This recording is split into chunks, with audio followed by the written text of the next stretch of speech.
स्वागत करती हूँ। आज हम पहुंचे हैं वार्ड नंबर 90 में मोहब्बे वाला में।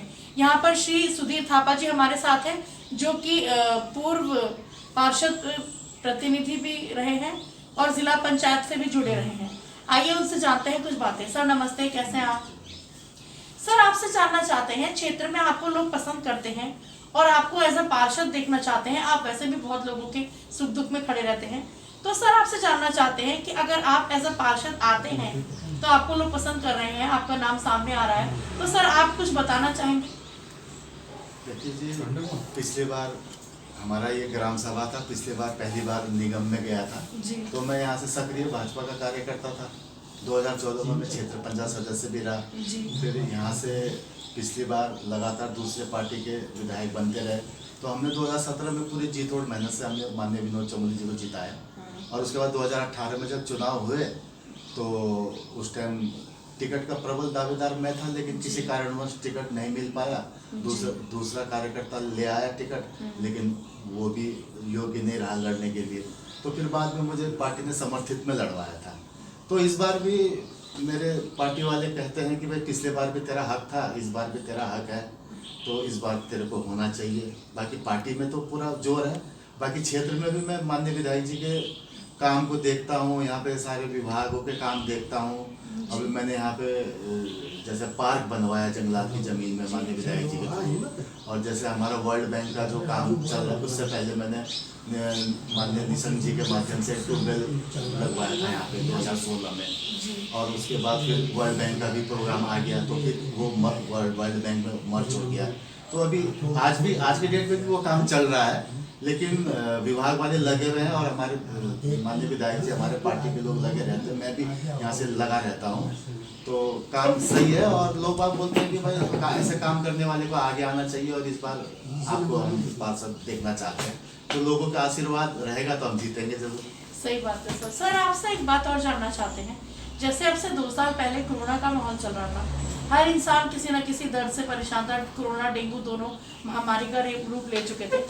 तो सर आपसे जानना चाहेंगे, आपने उस टाइम पे लोगों की किस तरह से हेल्प करी, कुछ बताना चाहेंगे आप? देखो, हमारी एक टीम थी यहाँ पे मोहब्बे वाले में। सभी ने मिलजुल के चंदा उठा करके भोजन बांट के, सूखा राशन बांट कर, लोगों से थोड़ा हेल्प लेकर, कुछ अपने जेब से भी लगाया जितना हो सके। ये नहीं कि लाखों रुपए एक ही से लिया, जिसके पास जितना होता था हमने दिया और हमने हेल्प करी, लेकिन वो काम अच्छा निपटा। और इसके अलावा जैसे कोई ज़्यादा पेशेंट आदमी परेशान है, उसको हमने सिलेंडर भी ला के दिए, लेकिन बदकिस्मती क्या हुआ, वो आदमी हम बचा नहीं पाए। लेकिन अब जैसे सिलेंडर इसके घर में है तो इसका काम हो गया है, तो वो सिलेंडर उठा के दूसरों के घर में देना, और मतलब बहुत हेल्प किया। लेकिन क्या करें, वो एक बहुत काला दिन कह सकते हैं। वो समय तो सर वही वापस नहीं आ सकता। सर आपसे एक बात और जानना चाहते हैं, जैसे आप जिला पंचायत से भी जुड़े रहे, तो सर आपका जो कार्यकाल था, आप बताना चाहेंगे उस टाइम की कुछ उपलब्धियां अपनी कुछ? मैडम, जब मैं 2014 में क्षेत्र पंचायत सदस्य जीत के आया था, तो हमने अपना उस टाइम काफ़ी अपने भाजपा से समर्थित हम काफ़ी बीडीसी जीत के आए थे क्षेत्र पंचायत सदस्य। तो हमने वहाँ पे फाइट करके अपने कनिष्ठ प्रमुख विनोद जोयल जी को बनाया था। तो उसके माध्यम से फिर हम उस टाइम हमारा विधायक तो हुआ नहीं करता था, तो चमोली जी वहाँ पे निगम में मेयर थे, तो हम उनके माध्यम से यहाँ पे गांव में लाइट लगाना, सड़कों का वो करना। और मेन चीज़ है 2016 में जब यहाँ पे कांग्रेस की सरकार अस्थिर हो गई थी, तो उस टाइम माननीय निशंक जी के माध्यम से उस टाइम अप्रैल के महीने में 2016 के, तो ये जो ट्यूबवेल खड़ा है वो उन्हीं की देन है। तो यहाँ पे इस क्षेत्र में पानी की बहुत समस्या थी, तो अभी हम जाली गांव में भी हमने एक ट्यूबवेल लगवाया है। अब तो विधायक जी बन गए, उनके माध्यम से इसी काम हो रहा है। एक ट्यूबवेल और प्रस्तावित है, लेकिन क्या करें, अभी जगह मिल नहीं रही है। जैसे जगह मिल जाएगा वो तीसरा ट्यूबवेल भी हम लगा देंगे। सर आपसे एक बात जानना चाहते हैं, जनरल क्वेश्चन, जैसे हमारे बहुत से बच्चे बेरोजगारी कह लीजिए या कोई अन्य कारण, वो नशे की तरफ चले गए और देहरादून में दिन ब दिन ये चीज़ बढ़ती ही जा रही है। तो सर आप उन बच्चों को या उनके माता पिता को कुछ कहना चाहेंगे? मैं देखो, नशे के ये जो आजकल के बच्चे जो यंग एज है जो घर से पढ़ने के लिए निकलते हैं जी है ना, और जैसे सपोज मान लो एक बच्चा स्कूल से आया 2 बजे, घर में खाना खाया, 3-4 बजे चला गया, बोलता है मम्मी पापा को मैं ट्यूशन पढ़ने जा रहा हूँ। लेकिन ट्यूशन तो 1 या 1.5 घंटे पढ़ाएगी मैडम, लेकिन बच्चा आ रहा 6-7 बजे, तो मम्मी पापा को ये चीज़ देखना चाहिए कि भाई मेरा बेटा 3 बजे गया, आधे घंटे में वहाँ पहुँचा, 3:30 से 4:30-5 बजे तक ट्यूशन पढ़ा, घर में 6 बजे आना चाहिए, ये 7 बजे क्यों आ रहा है? अगर 1-1.5 घंटे का डिफरेंस आता है तो अपने बच्चे के प्रति माँ बाप को कान खड़े करना चाहिए कि 1-1.5 घंटा कहाँ वेस्ट कर रहा है, वही 1-1.5 घंटा उसका भविष्य बर्बाद कर देगा। सही बात है सर। सर आपसे एक जनरल क्वेश्चन और पूछना चाहेंगे, जैसे हमारे बहुत से लोग मतलब बहुत से बच्चे अब 18 पूरा करके पहली बार वोट डालेंगे, तो सर उनके अंदर एक उत्सुकता होती है कि हम वोट मतलब पहली बार वोट डालेंगे, तो सर आप हमारे चैनल के माध्यम से उन बच्चों को कुछ कहना चाहेंगे कि उन्हें किस चीज़ को ध्यान में रखकर वोट करना चाहिए? देखो 18 साल के बच्चे कोई तो होशियार होता है, कोई नादान होता है जी। लेकिन ये जो लोकसभा का चुनाव आ रहा है जी उनको अपने भविष्य के प्रति देख करके वोट करना चाहिए। जैसे मेरा बेटा है फॉर एग्जांपल, जी जी बोला पापा इस बार तो मेरा बोर्ड में नाम आ जाएगा, तो मैंने बोला फिर किसको देगा? जहाँ आपको मैं वही दूंगा। तो एक तो परिवार का भी जी, असर जी, पड़ता उससे भी फर्क है पड़ता और है, एक जी। मोहल्ले का फर्क पड़ता है, एक जी। अपने दोस्ती की संगति का जी, फर्क जी, पड़ता जी, है। जी। लेकिन मैं मानता हूँ कि बच्चे लोग सब समझदार हैं आजकल, क्योंकि टीवी देख रहे हैं, आजकल तो हर किसी के पास सही बात है। मोबाइल है, वो सब समझ रहे हैं कि क्या करना है।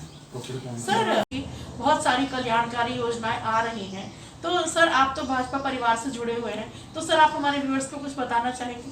मोदी जी ने तो इतने कल्याणकारी काम किए हैं कि मतलब आधे याद है तो आधे याद ही नहीं है, मतलब जी। सारे ही याद, मतलब कल्याणकारी योजना है। जैसे उज्ज्वला योजना है, जैसे अब राशन फ्री दे रहे हैं, जी। है ना, और जैसे गरीबों के खाते खुलवाए। पहले क्या होता था, आज से 15-20 साल पहले लोग बाग बैंक में जाने से डरते थे, तो मैं भी बैंक जाता था तो बेचारे वो हमारे पास आते थे कि ये खाता ये है, ये फॉर्म भर दो, ये कर दो। लेकिन अब ऐसा है कि उनका दिल खुल गया, वो अकेले बैंक जाते हैं और अकेले कर्मचारियों से बात करते हैं। मैंने देखा है जिनका वो वाला खाता खुला है ना, जी, जनधन योजना, तो बड़े प्यार से जाके बात करते हैं और उनको वो बैंक कर्मचारी भी उनको बड़े प्यार से समझाते हैं। तो ये बदलाव आ रहा है धीरे धीरे।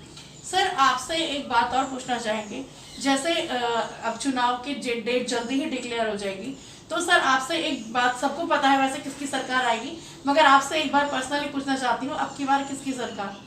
अब की बार तो आपको पता है जी, मगर सर अब की बार तो मोदी जी आएंगे, हैट्रिक लगानी है। सही बात है सर, हम भी अपने चैनल के माध्यम से यही आशा करते हैं कि हैट्रिक ही लगे।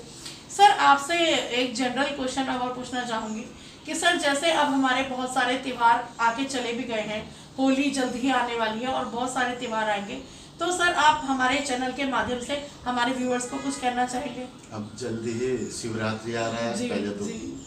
जय भोले बाबा की, उसके बाद होली आ रही है ना, रंगों का त्योहार। इसमें मैं सभी को ये संदेश दूंगा कि भाई होली त्योहार आ रहा है, हंसी खुशी रंगों का त्योहार मनाइए, और जैसे हम त्योहार मनाते उसी तरीके से हम पूरे देशवासी अपना होली का त्योहार मनाएं और अपने देश को आगे बढ़ाएं। Thank you sir.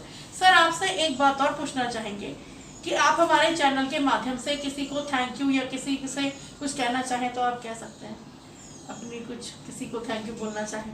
Thank you तो क्या कहना है कि बस सभी विभाग से हमारा संपर्क रहता है, वो समय में काम कर देते हैं, 1-2 दिन बाद कर देते हैं। जैसे पित्त वाला जल संस्थान हो गया, वर्ल्ड बैंक वाला हो गया, फॉरेस्ट डिपार्टमेंट हो गया, क्योंकि इजीली ये कि सरकार है, हम माननीय विधायक जी के प्रतिनिधि के माध्यम के तौर पे जाते हैं तो काम हो जाता है। हमें भी अच्छा लगता है कि भाई हमारे सुनी जा रही है और काम हो रहा है, तो और कुछ और 1-2 और काम करने हैं, और वो आचार संहिता लगने वाली है, चुनाव के बाद कराएंगे लोगों के काम। सर आपसे एक बात और जानना चाहते हैं कि अगर आप एज अ पार्षद आएंगे, लोग आपको पसंद करते हैं, तो सर आप कोई कार्य बताना चाहेंगे कि आप मतलब कराना चाहते हैं जिसको आप चाहते हैं कि मैं खुद कराऊं?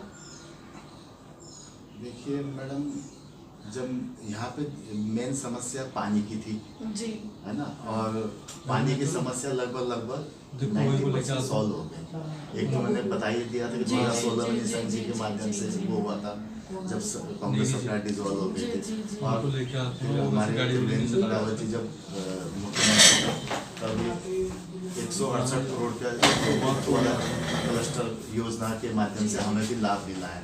और जो मेरा थोड़ा सा सड़क के उस पार वाला पार्ट है, तो वहाँ पर भी हमने रानी की कोठी में भी एक ट्यूबवेल लगवाया है और वहाँ पे टैंक बना नहीं मतलब है। आप चाहते हैं कि आप कराएं? हाँ, मैं उसे भी कराऊंगा। और एक मोहब्बे वाले के बीच में भी कहीं प्रस्तावित है, उसको मैं जल्द से जल्द कराऊंगा। पानी की यहाँ से भरपूर मतलब समस्या खत्म होता है।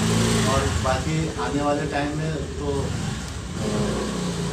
एक हमने यहाँ पार्क बना ही दिया है, बहुत सुंदर पार्क है, आप भी देखिए जाके, बच्चे खेलते रहते हैं वहाँ। नहीं तो पहले कूड़ा करकट पड़ा रहता था वहाँ। और इसके अलावा और बस देखेंगे क्या होता है। सर आपने मानव चेतना टीम को अपना कीमती समय दिया, इसके लिए धन्यवाद।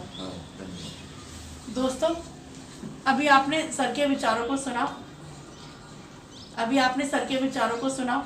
हम अपने चैनल के माध्यम से यही आशा करते हैं कि सर को अगर ऐसा पार्षद टिकट दिया जाता है तो मैं जनता से यही अपील करूंगी कि भैया को भारी मतों के साथ विजयी बनाएं। इनकी सोच अच्छी है, ये युवाओं को, मातृशक्ति को और अपने क्षेत्र को आगे देखना चाहते हैं। इसीलिए सर को प्लीज़ प्लीज़ प्लीज़ वोट करें। इसी के साथ मुझे दीजिए इजाज़त। मैं फवादिया निज़ामी अपने सहयोगी अजय कुमार जी के साथ मानव चेतना न्यूज़ देहरादून। देखते रहे मानव चेतना न्यूज़। फिर किसी नई शख्सियत के साथ होगी मुलाकात। तब तक के लिए अलविदा।